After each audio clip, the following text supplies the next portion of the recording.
السلام عليكم ورحمة الله. كل إنسان بيمر بحياته بتعسير معين، أحيانا ما بيعرف كيف يطلع من هالتعسير. طالب شهادي ثانوية عم يدرس لفحصه ولكن الأجوبة عم تطلع معه غلط، وخيفان تطلع الأجوبة معه بامتحان وغلط ويرسب بالامتحان. إنسان ناجح بدراسته وأخذ الشهادة ولكن عم يقدم على العمل وعم يتم رفضه. إنسان ناجح بحياته، ناجح بعمله، ولكن حالته المادية ضيقة. إنسان ناجح بحياته حالته المادية منيحة ولكن عم يدق أبواب الناس مشان الزواج وما عم يتيسر الأمر. إنسان متزوج ولكن ما عم يجي أولاد. امرأة ناجحة بحياتها ولكن كل ما يجي شخص مشان يخطبها عم يتعسر الأمر. شو الحل لهالأمر؟ الحل وباختصار بالاستغفار. الإنسان لا يدرك مدى أهمية الاستغفار بحياته. الاستغفار ما مشان فقط أنك تروح الذنوب اللي ارتكبتها وتبدلهم بحسنات. للأسف كثير من الناس ما بتعرف عجائب الاستغفار، وعجائب الاستغفار مختصرة في حديث المصطفى صلى الله عليه وسلم: من لزم الاستغفار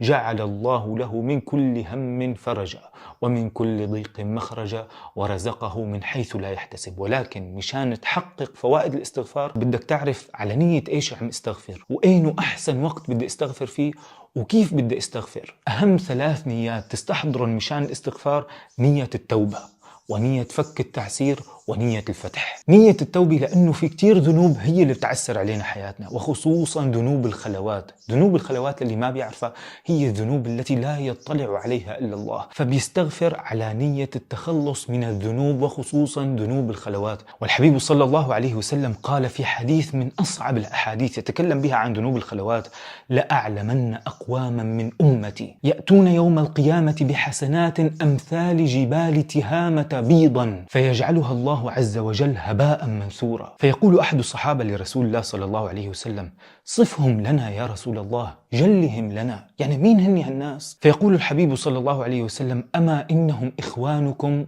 ومن جلدتكم ويأخذون من الليل كما تأخذون، ولكنهم أقوام إذا خلوا بمحارم الله انتهكوها. يعني إذا قعد مع حاله بيرتكب ذنب لا يطلع عليه إلا الله. طبعا الإنسان ما لازم يجاهر بالمعصية، ولكن الأفضل أنه ما يرتكبها من الأساس كي لا يأتي الله يوم القيامة وحسناته قد ذهبت هباء منثورا.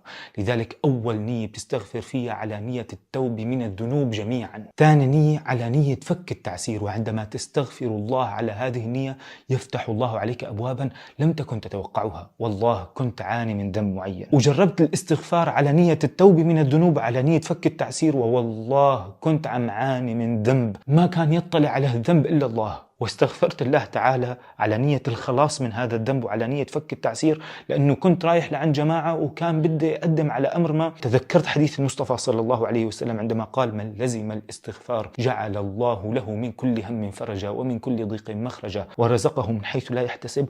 وصليت ركعتين على نية التوبة من ذنبي هذا، ومسكت المسبحة وصرت استغفر وأنا متخلي عن كل قوتي، وماني متوقع انه هذا الشخص رح يقبلني. وكان موعدي مع هذا الشخص بعد ربع ساعة من استغفاري، وعندما التقيت فيه وفاتحته بالموضوع والله اللي فورا انا قبلت. ما في شيء بخليه يقبل فيني ولكن ستر الله تعالى والاستغفار على هذه النية. والحمد لله رب العالمين فتح علي، ولكن والله ولا بأي جهد مني، بالاستغفار فقط. ثالث نية بتستغفر رب العالمين فيها نية الفتح. مقدم على أمر ما، على امتحان، على زواج، على عمل، وانت بتعرف انه شهادتك تسمح لك وتفتح عليك، علاماتك كاملة، ما في شيء ممكن يخلي هالجماعة يرفضوك فيه، ولكن استغفر الله تعالى ولا تقول أنا ولا تقول بفضله. عندما تضع أحمالك على باب الله لا تعرف كيف يأتي القبول والتيسير، وعندما تقول أنا لا تعرف من أين يأتي التعسير. لذلك استغفر الله تعالى على هذه ال3 نيات: نية التوبة،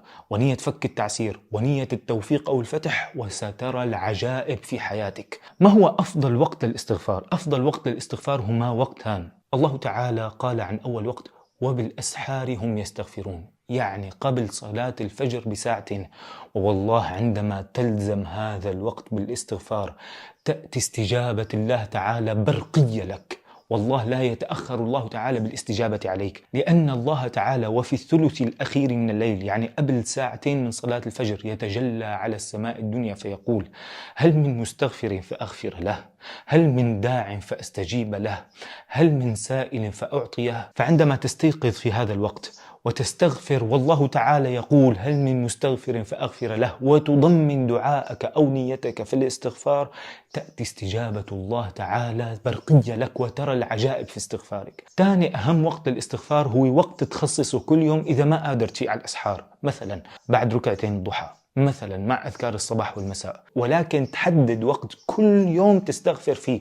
رسول الله صلى الله عليه وسلم يقول أحب الأعمال إلى الله أدومها وإن قل، يعني وإن استغفرت 100 مرة فقط، وإن استغفرت 10 مرات فقط، وإن استغفرت وقلت سيد الاستغفار، سيد الاستغفار اللهم أنت ربي لا إله إلا أنت، خلقتني وأنا عبدك، وأنا على عهدك ووعدك ما استطعت، أعوذ بك من شر ما صنعت، أبوء لك بنعمتك علي وأبوء بذنبي فاغفر لي فإنه لا يغفر الذنوب إلا أنت. فإنك تستغفر بأوقات محددة، فأنت فعلت فعل يحبه الله تعالى وهو دوام هذا الاستغفار. طيب كيف استغفر الله تعالى؟ تستغفر الله تعالى عندما تعقد النية على التوبة. أصل الاستغفار هو التوبة من الذنوب. قلت لك بداية المقطع ما معناته التوبة من الذنوب هو بس جيب الحسنات ومحو السيئات، لا لا لا أبدا. دائما التوبة عن الذنوب مرتبطة بالفتح. الله تعالى يقول ومن يتق الله يجعل له مخرجا ويرزقه من حيث لا يحتسب. يجعل له مخرجا يعني الأبواب كانت مسكرة،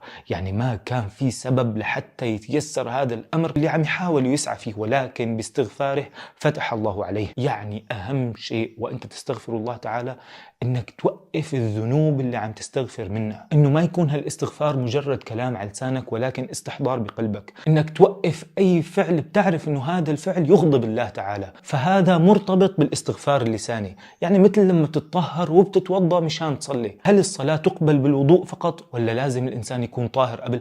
طبعا لازم يكون طاهر قبل، وكذلك الاستغفار. فعندما تستغفر الله تعالى وتوقف الذنب الذي استغفرته لأجله وتستغفر الله تعالى على نية الفتح في أمر مقبل عليه، يفتح الله لك أبوابا لم تكن تتوقعها. وأفضل طريقة للاستغفار هو إنك تخصص كل يوم وقت تتوضأ وتصلي ركعتين توبة إلى الله تعالى، وتمسك الاستغفار 100 مرة وكأنك عم تحكي الله تعالى مباشرة، ما كأنك عم تقول كلام مجرد كلمات.